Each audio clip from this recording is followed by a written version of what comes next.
Hi, everybody. I Hi. just wanted to bring some attention to why we're all actually here, not just as UPF, but all our guest speakers. And for me, the issue really comes down that for the longest time in human history, the family is the unit on which society has been built. And whether or not theoretically you can conclude that the family is the functioning core of the society that we live in today, the fact is, the family is how we've evolved and how we've grown and how we've survived as a species and how we flourished for tens of thousands of years of history. I mean, if aliens were to, come down today and study who are human beings, the family unit would be absolutely one of the key features that they would note. And we can also at the same time observe that societies, when deviating too far away from the sanctity of the family unit, societies start to crumble. On one side, we have societies that focus too much on the individual and people suffer for the sake of the few. We have this situation, we've seen it several times throughout history. And interestingly enough, when we focus too widely, when we look at, for example, the state over the family, we see exactly the same thing. The majority of the people suffer for the few. And that's when people get left behind. And, why is this? It's my belief that it's the thing that makes us human is also the same thing that makes a family, and that is relationships. It's not just relationships in the conjugal sense, but the whole spectrum of relationships that one experiences throughout their entire life. It's where brothers and sisters learn to share, relate, respect their fellow human beings. It's where young teens should learn to engage in romantic relationships in healthy, respectful, and loving ways. It's where, sorry, I didn't mean to say young teens. It's where new parents learn to work harder than they've ever worked in their entire life. It's where parents learn, what selflessness is that you probably didn't even realize was possible beforehand. It's where we learn to teach. It's where we learn to be taught. It's where we learn to love, be loved, to give, and to receive. It's the absolute pillar, not just of society, but also humanity as a whole. And these words that I'm saying, they sound so obviously right? We all know this, but I don't know about you, but I find that in today's society, it's not so easy to talk about this. And why is that? I think that unfortunately, there are so many people in a situation where they don't have this powerful benefit of family, a lot of people.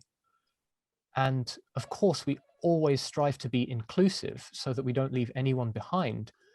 And to be so family focused as a society can sometimes leave people behind. We've seen this in policy implementations. We've seen this in social stigmas where actually it has a negative effect on people. But that doesn't mean that we should pretend that the healthiest family is as something to strive for is not desirable for us.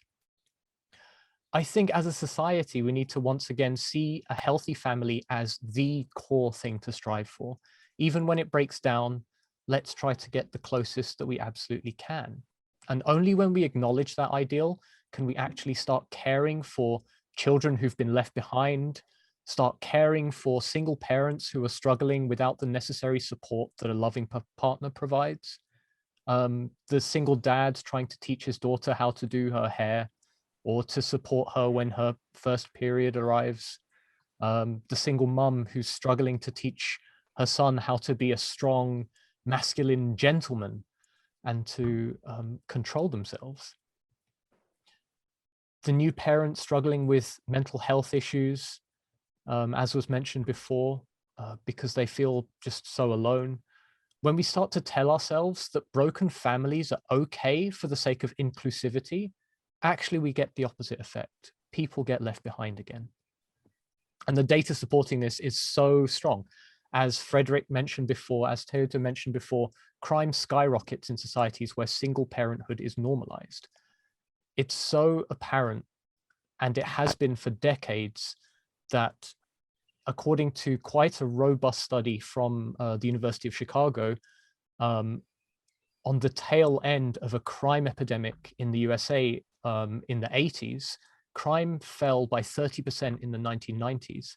And the paper concluded that a large part of the reason why crime fell was actually the legalization of abortion.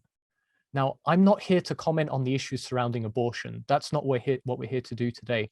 But what that does tell us is that we are at a point where society is improved, where some children don't exist, where unsupported, unfamilied children don't exist, society apparently gets better.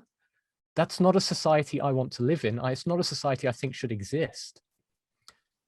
But this society only happens when we ignore the value and the necessity of a family and the role that a family plays.